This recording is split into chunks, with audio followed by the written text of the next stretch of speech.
Assalamualaikum warahmatullahi wabarakatuh. Perkenalkan, nama saya Aisyah Nafila dengan NPM 243111064 dari kelas Sistem Informasi 24B. Di sini saya akan menjelaskan materi tentang sholat.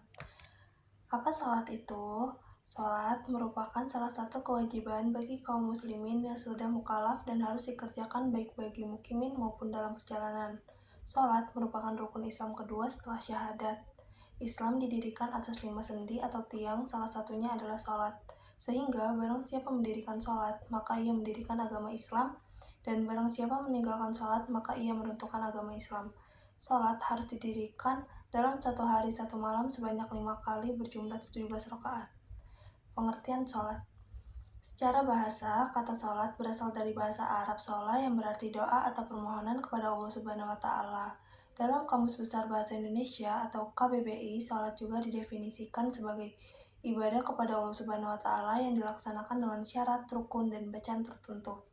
Secara istilah, sholat didefinisikan sebagai rangkaian ucapan dan gerakan tertentu yang dimulai dengan takbir atau ucapan Allahu Akbar dan diakhiri dengan salam. Menurut Syekh Muhammad bin Qasim Al-Ghorabili, sholat adalah ucapan dan perbuatan yang dibuka dengan takbir dan ditutup dengan salam, serta memenuhi syarat-syarat tertentu. Syarat-syarat wajib sholat adalah syarat yang menyebabkan seseorang wajib melaksanakan sholat. Syarat wajib adalah sebagai berikut. Yang pertama, Islam. Yang kedua, baligh. Kewajiban sholat berlaku bagi mereka yang telah mencapai usia baligh. Tanda-tanda baligh meliputi mencapai usia 15 tahun bagi laki-laki dan perempuan, mengalami mimpi basah bagi laki-laki, mulai menstruasi bagi perempuan. Yang ketiga, berakal sehat. Individu yang memiliki akal sehat diwajibkan melaksanakan sholat. Sedangkan orang yang tidak berakal sehat, seperti orang gila atau yang sedang tidak sadar, tidak dibebani kewajiban ini. Yang keempat, suci dari haid dan nifas. Perempuan yang sedang mengalami haid atau nifas tidak diwajibkan melaksanakan sholat. Setelah masa tersebut berakhir, mereka diwajibkan kembali melaksanakan sholat. Yang kelima, sampainya dakwah Islam. Seseorang yang belum pernah mendengar atau mengetahui tentang ajaran Islam tidak dibebani kewajiban sholat. Namun, di era informasi saat ini, kondisi seperti ini sangat jarang terjadi. Yang keenam, memiliki penglihatan dan pendengaran yang normal. Individu yang sejak lahir tunanetra dan tunarungu sehingga tidak dapat menerima informasi tentang sholat melalui penglihatan atau pendengaran tidak diwajibkan melaksanakan sholat. Syarat-syarat sah sholat. Syarat sah sholat adalah ketentuan yang harus dipenuhi sebelum melaksanakan sholat agar ibadah tersebut dianggap sah dan diterima. Syarat-syarat sah yang harus dipenuhi oleh setiap mukmin yaitu yang pertama, suci dari hadas besar dan kecil. Sebelum melaksanakan sholat, seseorang harus suci dari hadas besar dan kecil. Hadas kecil dihilangkan dengan wudhu, sedangkan hadas besar dihilangkan dengan mandi junub. Yang kedua, suci dari najis pada badan, pakaian, dan tempat sholat.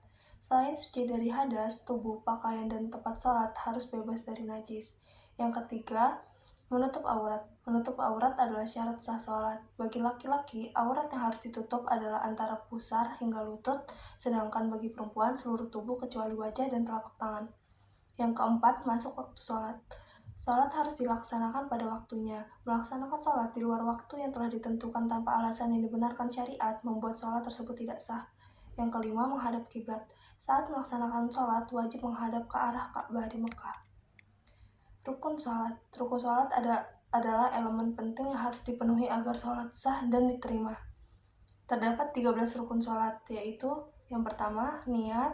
Yang kedua, takbiratul ihram. Yang ketiga, berdiri bagi yang mampu. Yang keempat, membaca surat Al-Fatihah. Yang kelima, ruku dengan tumaninah. Yang keenam, i'tidal dengan tumaninah.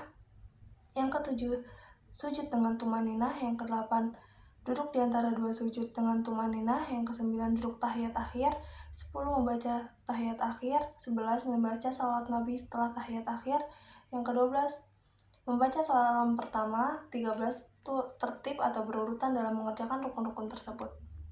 Sunnah sholat. Sunnah sholat yang pertama membaca doa iftitah, yang kedua membaca istiazah sebelum membaca Al-Fatihah, yang ketiga menjaharkan dan mensirkan bacaan, yang keempat mengucapkan amin setelah membaca Al-Fatihah, yang kelima membaca surat setelah membaca Al-Fatihah, yang keenam menambah doa bangkit dari ruku, yang ketujuh berdoa ketika sujud, 8 membaca salawat Nabi SAW setelah membaca tahiyat awal, 9. Berdoa setelah membaca tahiyat akhir.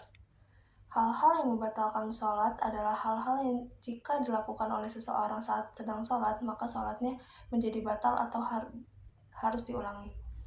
Berikut adalah beberapa hal yang dapat membatalkan sholat. Yang pertama, berhadas kecil atau besar. Kedua, terkena najis yang tidak dimaafkan. Yang ketiga, terbukanya aurat. Yang keempat, berbicara dengan sengaja. Yang kelima, makan dan minum dengan sengaja. Keenam, melakukan gerakan yang banyak dan berturut-turut. Yang ketujuh, tertawa terbahak-bahak. Yang kedelapan, berubah niat atau ragu dalam niat. Yang kesembilan, berpaling dari arah kiblat. Yang kesepuluh, mendahului atau tertinggal dari imam dalam salat berjamaah. Hikmah dilaksanakannya salat. Dari sudut religius, salat merupakan hubungan langsung antara hamba dengan Kholiknya yang di dalamnya terkandung kenikmatan munajat. Pernyataan ubudiyah, penyerahan segala urusan kepada Allah, keamanan dan ketentraman, serta perolehan keuntungan. Kedua, secara individual, salat merupakan pendekatan diri atau takarub kepada Allah Subhanahu wa Ta'ala, menguatkan jiwa dan keinginan semata-mata mengagungkan Allah Subhanahu wa Ta'ala, bukan berlomba-lomba untuk memperturutkan hawa nafsu dalam mencapai kemegahan dan mengumpulkan harta. Dari segi sosial kemasyarakatan, salat merupakan pengakuan akidah setiap anggota masyarakat dan kekuatan jiwa mereka yang berimplikasi terhadap persatuan dan kesatuan umat. Persatuan dan kesatuan ini menumbuhkan hubungan sosial harmonis dan kesamaan pemikiran dalam menghadapi segala problem kehidupan sosial masyarakat. Kesimpulannya, salat merupakan syarat menjadi takwa. Takwa merupakan hal yang penting dalam Islam karena dapat menentukan amal atau tingkah laku manusia. Orang-orang yang betul-betul takwa tidak mungkin melaksanakan perbuatan keji dan mungkar. Dan sebaliknya, salah satu persyaratan orang-orang yang betul takwa ialah diantaranya mendirikan salat, sebagaimana firman Allah dalam surat Al-Baqarah.